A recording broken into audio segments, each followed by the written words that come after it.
নমস্কার, জেলা থেকে সরাসরি নিয়ে আপনাদের সাথে রয়েছে আমি প্রিয়াঙ্কা। শুরুতেই আমরা নজর রাখবো, আমরা জানি ঠিক 7 দিন আগে হাইকোর্টের একটি নির্দেশে চাকরি বাতিল হয় প্রায় 25,000 জন চাকরি যারা করছিলেন তাদের, এবং তারপরে সেই মামলা যায় সুপ্রিম কোর্টের। আজ যোগ্য অযোগ্য বিচারে প্রশ্ন তুলল সুপ্রিম কোর্ট।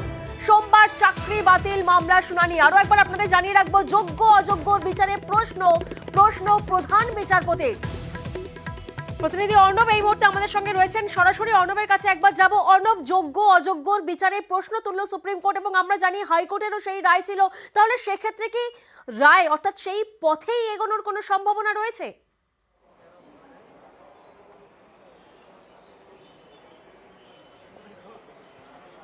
দেখো, একটা বড় মামলা এবং যে মামলায় প্রায় 24,000 চাকরির ভবিষ্যৎ জড়িয়ে রয়েছে, অন্তত সুপ্রিম কোর্ট প্রাথমিকভাবে এটা মনে করছে। যদিও যেটা সরকারিভাবে ঘোষিত যে প্যানেল তা হলো প্রায় 25,573 এই সংখ্যা। এবং এই জায়গাতে সুপ্রিম কোর্ট মনে করছে যে 4টে ক্যাটাগরি নিয়োগ হয়েছে, প্রত্যেকটা ক্যাটাগরি আলাদা করে সেটা চরিত্র আলাদা করে সেটা ভাগ করে সেটা আরও বিস্তারিত শুনানির প্রয়োজন রয়েছে। তাই মামলাটা আগামী সোমবার শুনানির জন্য রাখা হয়েছে 6 মে। এবং যেটা মূল বিষয়, যেটা আসার বিষয় ছিল, যেটা তাকিয়েছিল এই 25,000 চাকরি প্রাপক যাদের চাকরি চলে গেছে, যে আজকে চাকরি বাতিলের যে নির্দেশ 22 এপ্রিল বিচারপতি দেবাংশু বসাকের ডিভিশন বেঞ্চ দিয়েছিল, সেখানে স্থগিতাদেশ সুপ্রিম কোর্ট দেয় কিনা। আজকে প্রধান বিচারপতি DY চন্দ্রচূড়, বিচারপতি পারদিওয়ালা এবং বিচারপতি মনোজ মিশ্রের যে বেঞ্চ, তারা কিন্তু কলকাতা হাইকোর্টের নির্দেশে 25,000 চাকরি বাতিলের এই নির্দেশের ওপর কোনো রকম স্থগিতাদেশ দেয়নি। স্থগিতাদেশ একটি জায়গাতেই রয়েছে, এক্ষেত্রে রাজ্যের আইনজীবী রাকেশ দ্বিবেদী তিনি স্পষ্টভাবে জানান যে কলকাতা হাইকোর্ট এই SSC দুর্নীতি মামলা যে রায় দিয়েছে সেখানে অতিরিক্ত শূন্য পদের তদন্ত করতে পারবে CBI, এবং সেই তদন্ত CBI এমন জায়গায় নিয়ে যেতে পারবে যে অতিরিক্ত শূন্যপদ তৈরি করা হয়েছে বেআইনিভাবে চাকরি যারা পেয়েছিলেন তাদের চাকরিটাকে সেভ করার জন্য। এই জায়গায় যারা যারা গভর্নমেন্ট অফিসিয়ালস রয়েছেন, সরকারি যারা সমস্ত আধিকারিকরা রয়েছেন, এই সুপার নিউমেরিক পোস্ট তৈরি করার পিছনে এই গভর্নমেন্ট অফিসিয়ালস বলতে সেখানে কিন্তু পাবলিক সার্ভেন্ট, এক্ষেত্রে পুরো ক্যাবিনেট মন্ত্রিসভা চলে আসতে পারে এবং লোকসভা ভোট চলছে। এই অবস্থায় যদি পুরো ক্যাবিনেট জেলে চলে যায়, তারা আশঙ্কা করছে CBI এরকমটা করতে পারে, আশঙ্কা তাদের, তাহলে কিন্তু এই মামলাটাই কার্যত কোনো তার লোকাল স্ট্যান্ডিং থাকবে না, সেটা কার্যত ইনফ্যাকচুয়াস হয়ে যাবে। তাই এই জায়গাটাতে এবং রায়ের যে 8 নম্বর পয়েন্ট, রোমান 8 পয়েন্ট মূলত ডিরেকশন পার্টের, সেটার উপরে স্টে দিয়েছে, অন্তর্বর্তী স্থগিতাদেশ দিয়েছে সুপ্রিম কোর্ট। সোমবার দিন পরবর্তী শুনানি, ততদিন পর্যন্ত রাজ্যের ক্যাবিনেট।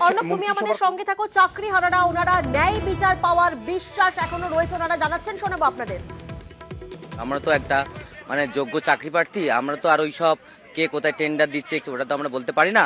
আমাদের শুধু মাথায় ছিল কিভাবে পড়াশোনা করব, কিভাবে নিজের পরিবারের পাশে দাঁড়াবো, বাবা মার পাশে দাঁড়াবো, সেই অনুযায়ী আমার পড়াশোনাটা করেছিলাম। মহামান্য সুপ্রিম কোর্ট নিশ্চয়ই যোগ্য অযোগ্য ব্যাপারটা আরো ভালো করে বুঝতে পারবে, নিশ্চয়ই ন্যায় বিচার পাবো।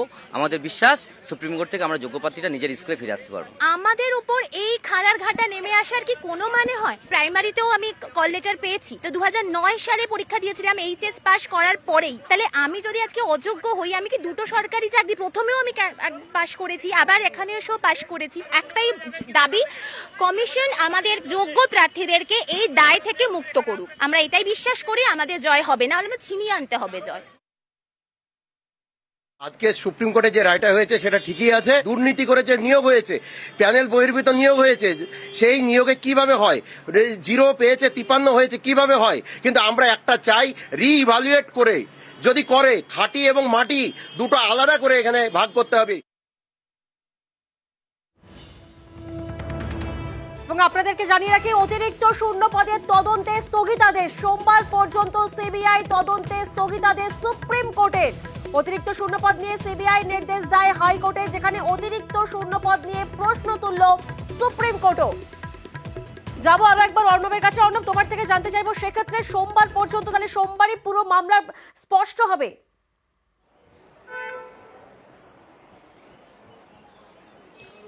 একেবারে তাই। এবং যে বিষয়টা বারবার আসছে, প্রধান বিচারপতি খোদ দেশের প্রধান বিচারপতি তিনি বলছেন এই SSC নিয়োগ দুর্নীতি মামলা হাইকোর্টের রায় সম্পর্কে যে এটা সিরিয়াস ফ্রড। একজন দেশের প্রধান বিচারপতি তিনি যদি বলেন SSC দুর্নীতি, এই নিয়োগ দুর্নীতিটা একটা সিরিয়াস ফ্রড, এবং সেখানে যদি বাতিলের সিদ্ধান্তের উপর স্থগিতাদেশ দেন, তাহলে এটা কার্যত হাইকোর্টের রায়টাকে প্রাথমিকভাবে মান্যতা দিল।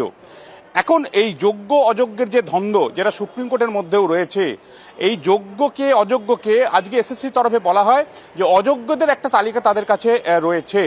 এই অযোগ্যদের তালিকা তাদের কাছে রয়েছে। আর একটা বিষয় সামনে এসছে এই সওয়াল জবাব পর্বে, সুদীপ্ত দাশগুপ্ত আইনজীবী কি বলছেন শোনাবো একবার।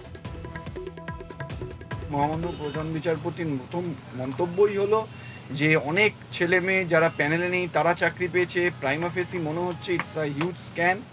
এবং ওয়েমার শিট ডিস্ট্রয় কেন করে দেওয়া হলো, কোনো স্ক্যান কপি রাখা হলো না। আজকে আপাতত সুপার নিউমারিক পোস্ট ক্রিয়েটের ওপর যে ইনভেস্টিগেশনের ডিরেকশন সেটার একটা স্থগিতাদেশ দেওয়া হয়েছে, কিন্তু যে চাকরি বাতিল হয়েছে বা যে বেতন ফেরত দেওয়ার যে নির্দেশ তার ওপর কোনো স্থগিতাদেশ আজকে সুপ্রিম কোর্ট দেয়নি।